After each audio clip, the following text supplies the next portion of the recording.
বিশ্বের বিভিন্ন দেশের পণ্যের উপর নতুন করে শুল্ক আরোপ করেছে যুক্তরাষ্ট্র। এই তালিকায় রয়েছে বাংলাদেশের নামও। বাংলাদেশের রপ্তানি পণ্যের উপর ৩৭% শুল্ক আরোপের ঘোষণা দিয়েছে ট্রাম্প প্রশাসন। ফলে নতুন করে অর্থনৈতিক চাপের মুখে পড়তে পারে ডক্টর ইউনূস সরকার বলে মত দিয়েছেন বিশ্লেষকরা। এমন অবস্থায় যুক্তরাষ্ট্রের শুল্ক ইস্যু সমাধানে পদক্ষেপ নেওয়ার কথা জানিয়েছেন প্রধান উপদেষ্টা। তবে কি সেই পদক্ষেপ, আর তাতে ইতিবাচক কোনো সমাধান হবে কি, জানাচ্ছেন এসআই রাজ। বিশ্বের বিভিন্ন দেশ থেকে আমদানি করা পণ্যের ওপর ব্যাপক শুল্ক আরোপের ঘোষণা দিয়েছেন যুক্তরাষ্ট্রের প্রেসিডেন্ট ডোনাল্ড ট্রাম্প।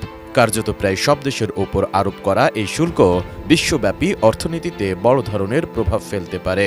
এই ঘোষণাকে অনেকেই ট্রেড ওয়ার বা শুল্ক যুদ্ধের সূচনা হিসেবেও দেখছেন।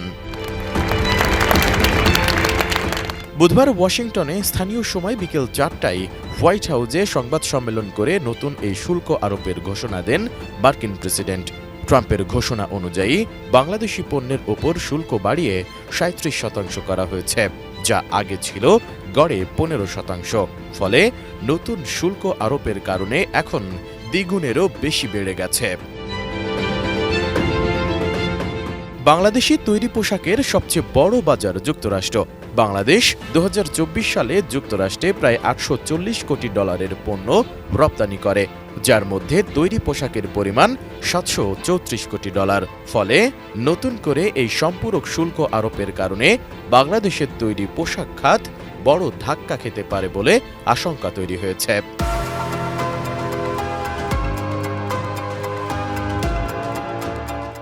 এটা হঠাৎ করে একটা বিনা মেঘে বজ্রপাতের মতো অবস্থা। বাংলাদেশ কিন্তু এতে হঠাৎ করে একটা বড় ধরনের ক্ষতির মুখে পড়ে যাবে, বিশেষ করে রপ্তানি খাত, পোশাক শিল্প বিশেষ করে। এদিকে মার্কিন শুল্ক ইস্যু সমাধানে ট্রাম্প প্রশাসনের সঙ্গে আলোচনার মাধ্যমে ইতিবাচক অগ্রগতি হবে বলে দৃঢ় আশা প্রকাশ করেছেন বাংলাদেশের অন্তর্বর্তীকালীন সরকারের প্রধান উপদেষ্টা ডক্টর মোহাম্মদ ইউনূস। তিনি বলেছেন, বিষয়টি পর্যালোচনা করা হচ্ছে।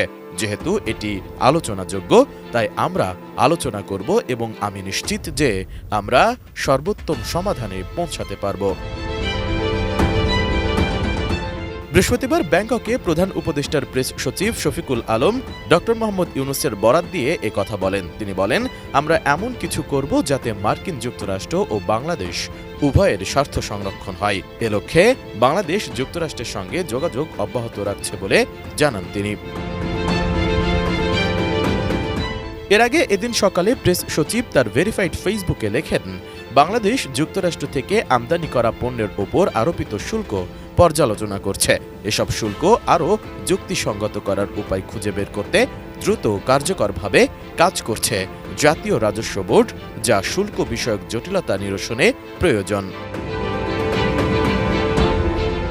শফিকুল আলম তার স্ট্যাটাসে আরও লিখেন, যুক্তরাষ্ট্র বাংলাদেশের ঘনিষ্ঠ বন্ধু ও আমাদের বৃহত্তম রপ্তানি গন্তব্য। ট্রাম্প প্রশাসন দায়িত্ব গ্রহণের পর থেকে আমরা দুই দেশের মধ্যে বাণিজ্য ও বিনিয়োগ সহযোগিতা বৃদ্ধির লক্ষ্যে একসঙ্গে কাজ করে আসছি। যুক্তরাষ্ট্রের সঙ্গে আমাদের চলমান কার্যক্রম শুল্ক সমস্যা সমাধানে সহায়তা করবে বলে প্রত্যাশা করা হচ্ছে। এসআই রাজ, এটিএন নিউজ।